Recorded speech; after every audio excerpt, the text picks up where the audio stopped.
ఎవరంట పునాది?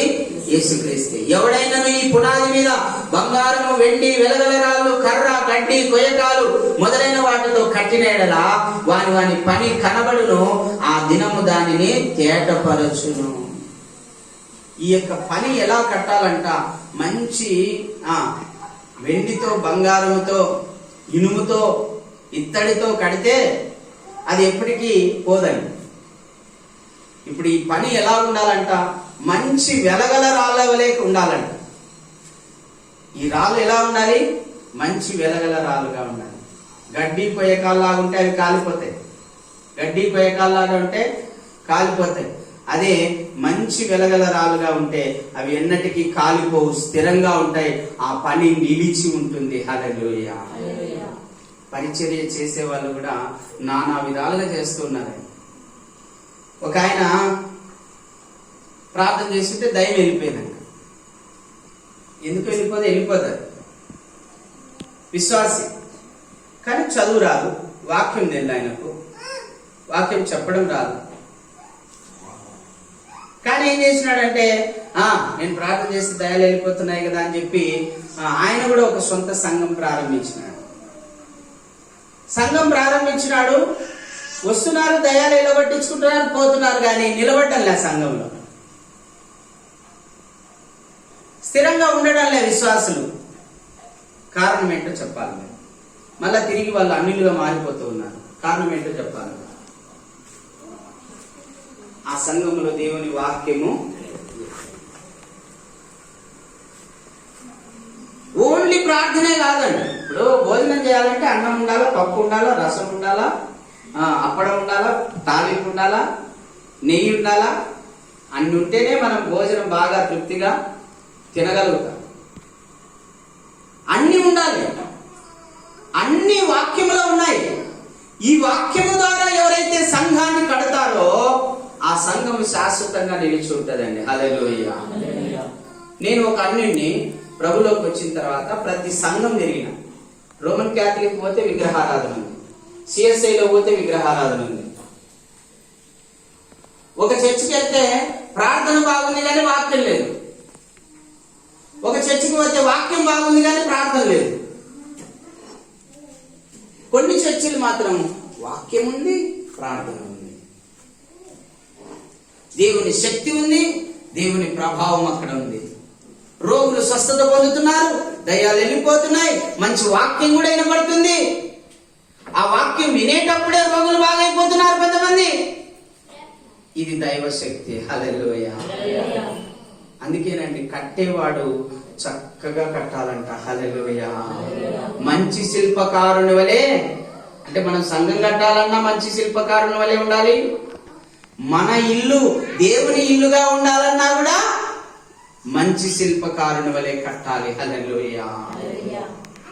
మన ఇల్లు, ఈ దేహం అనే ఇల్లు చక్కగా దేవుని నివాస స్థలంగా ఉండాలంటే వాక్యం అనే సజీవమైన రాళ్లతో ఒకదాని మీద ఒకటి అమర్చబడి చక్కగా కట్టబడాలి. Praise the Lord. హల్లెలూయా.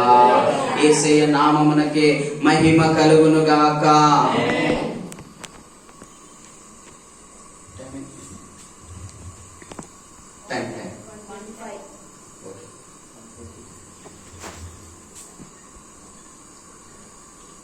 చివరి ముగించుకున్నా. 127వ కీర్తన మొదటి నుంచి చదువు. 127వ కీర్తన మొదటి నుంచి. అందరు బైబిల్ ఉన్న వాళ్ళు తీయండి.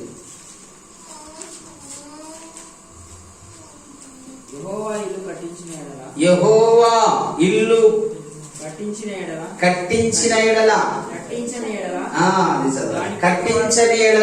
దాని కట్టువారి ప్రయాసము వ్యర్థమే. యెహోవా పట్టణమును కాపాడని ఎడల దాని కావలి కాయవారు మేలుకొని ఉండటయు బాగైనండి. మనం అందరం కూడా ఆత్మ సంబంధమైన దేవుని మందిరముగా, దైవాత్మకు నివాస స్థలముగా కట్టబడాలంటే కూడా దేవుని కృప కావాలి. హల్లెలూయా. పేతురు ఏమన్నాడు? నేను నీ కోసం చావనైనా చేస్తాను కానీ నిన్ను ఎరుగనని మాత్రం నేను చెప్పలేకపోయినాడమ్మా. అసలు ఆయన ఎవరో చెప్పండి, దేవుని కృప కావాలా లేదా మనకు? ప్రభు నివాస స్థలంగా ఉండాలన్నా ప్రభు కృప కావాల్సింది. అందుకే ప్రభు అంటాడు, మీరు కృప చేతనే రక్షించబడి ఉన్నారు. ప్రభు కృప ద్వారానే ఈరోజు మనం రక్షించబడి ఉన్నాం. ప్రభు కృప ద్వారానే మనము ఆత్మ సంబంధమైన మందిరముగా కట్టబడుచున్నాం. ప్రభు కృప ద్వారానే దేవుని ఆత్మకు నివాస స్థలంగా ఉన్నాం. ప్రభు కృప ద్వారానే దేవుని వాక్యాన్ని మనం అందరం ఇప్పుడు ధ్యానించగలుగుతున్నామండి. ఈ ఇల్లు దేవుని ఆత్మ సంబంధమైన ఇల్లుగా కట్టబడాలంటే ఆయన ద్వారానే కట్టబడుతుంది. హల్లెలూయా. ఆయనే బండ, ఆయనే పునాది,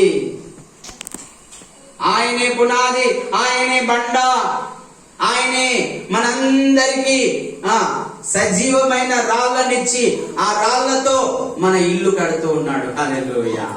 ఏంటి ఆ రాళ్ళంటే దేవుని వాక్యము.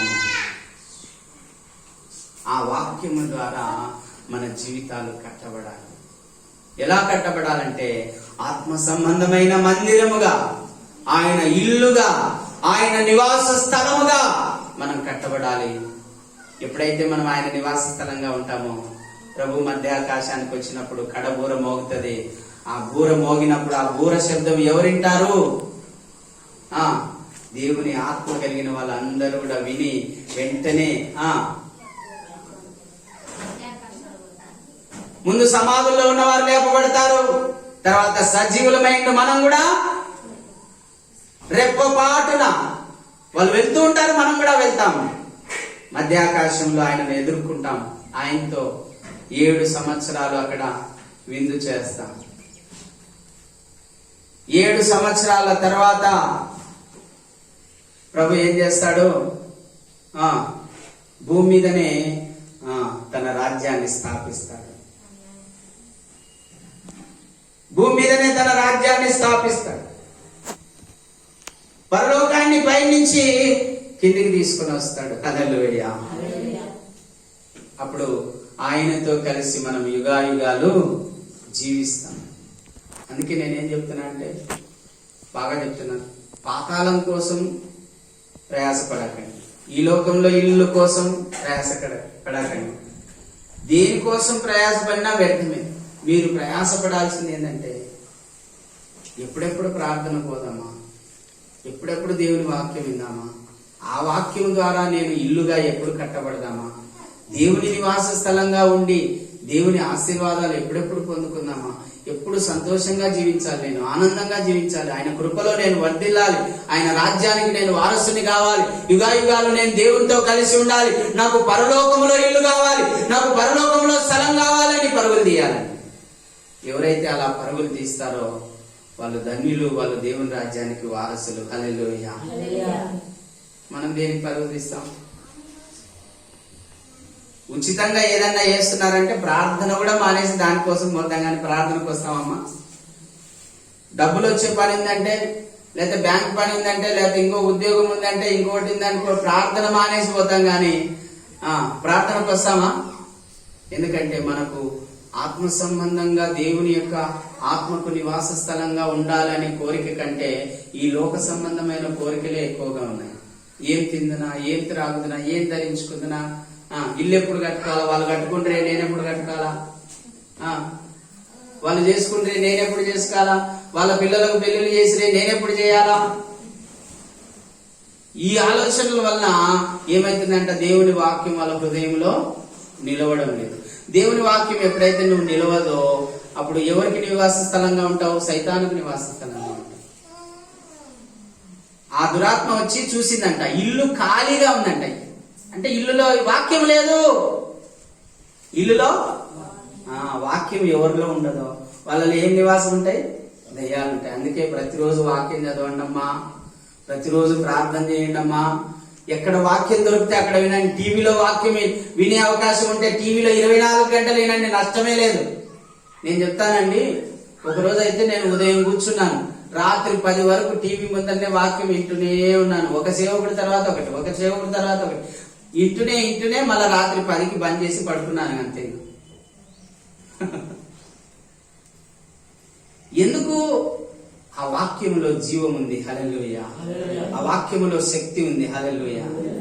ఒకరోజు మేము అనుకున్నాము ఇల్లు కట్టుకుంటే బాగుంటది, నాన్న ఉండగానే ఇల్లు కట్టుకుంటే బాగుంటది, బాడీలు కట్టుకోలేను నేను, నాన్న పెన్షన్ వస్తుంది కాబట్టి బాడీ ఏదో కట్టుకోగలుగుతున్నాం, ఇబ్బంది అవుతుంది అని చెప్పి ఒక ఊరికి అనుకున్నాను. అంతే అనుకుని ఒకరోజు శ్యామకిషోర్ అన్న వాక్యం వింటున్నాను. శుభవార్తలు వస్తుంది 11 గంటలకు, మీరు వినండి ఇంట్లో, ఎప్పుడు వింటుండండి శ్యామకిషోర్ అన్న వాక్యము. ముందు అర్థం కాదు, తర్వాత బాగా అర్థమవుతుంది, బాగా వింటుండండి. అన్న వాక్యం వింటున్నాను నేను. ప్రతిరోజు వినేవాడిని అప్పుడు, ఈ మధ్య వినడం లేదు కానీ ప్రతిరోజు వినేవాడిని ఆ రోజుల్లో. ఆ రోజు వాక్యం 11 గంటలకు వింటున్నాను. వింటూ ఉంటే ఒక విశ్వాసం వచ్చింది. ఆ వాక్యం వింటూ ఉన్నప్పుడు విశ్వాసం వచ్చింది. ఏం విశ్వాసం అంటే నా ఇల్లు తయారైపోతుంది. హల్లెలూయా. ఎప్పుడైతే ఆ విశ్వాసం వచ్చిందో 3 నెలల్లో నా ఇల్లు తయారైపోయింది. హల్లెలూయా. చిన్న ఇల్లే, ఒక రూమే, అయినా 3 నెలల్లో తయారైపోయింది. ఒక్క రూపాయి లేదు నా దగ్గర. డబ్బులు ఎట్లా వచ్చినాయో, ఎట్లా కట్టినామో అసలు ఇప్పుడు కూడా అర్థం కాదు.